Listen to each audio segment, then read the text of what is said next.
Ngoba ungaba nje ngifaka isandla bese Cha, mfethu hayi ukuthi ngiyanqaba.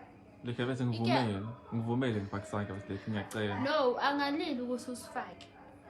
Mina engishoyo ukuthi hayi namhlanje.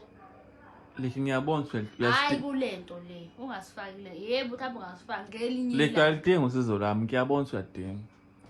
Ngizosifaka kancane because ngiyabona uma ngisifaka kakhulu uzokhalela ezinye ama-responsibilities. Nami ngithi ngicabanga lokho ukuthi uma ngithi futhi ifaka isandla sengizokhokhela ngani? Lekhe khulileke umngani wami.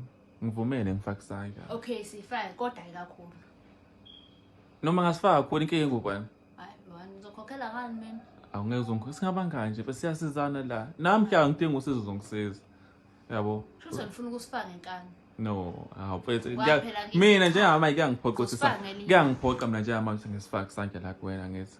Because ngiyabona ukuthi ngiyaphoqa because into engakwazi ukuthi ngiyilungisele yona. Angithandi ukubona nje. Ngoba ngithi mina usifaka ngelinye ilanga, ingoba ngiyazi mhlawumbe ngelinye ilanga ngempela ngisazodinga ukuthi ufake isandla. Njengamanje wena ubona kuyiphi indlela erazi. Mina nginalo usizo, likhona usizo ngikunayo njengamanje ngakusiza mina yabo. Bese ngizoyikhokha ngani imali yakho mina? Ha, bese imali yami ngayikhokha noma Okay, sifake kodwa ayikakhulu. Letha noma mhlawumbe 500 tiki.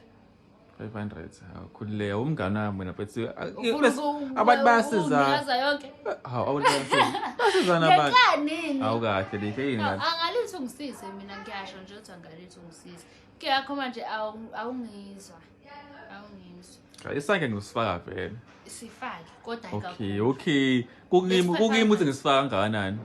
Nabona wena bese ukhokhela ngani mina ngoba usuba kimi ukuthi eyami nje le mali nje yimina phela futhi ukusiza imali yami angezi. Khulileka, ungastress kakhulu wena.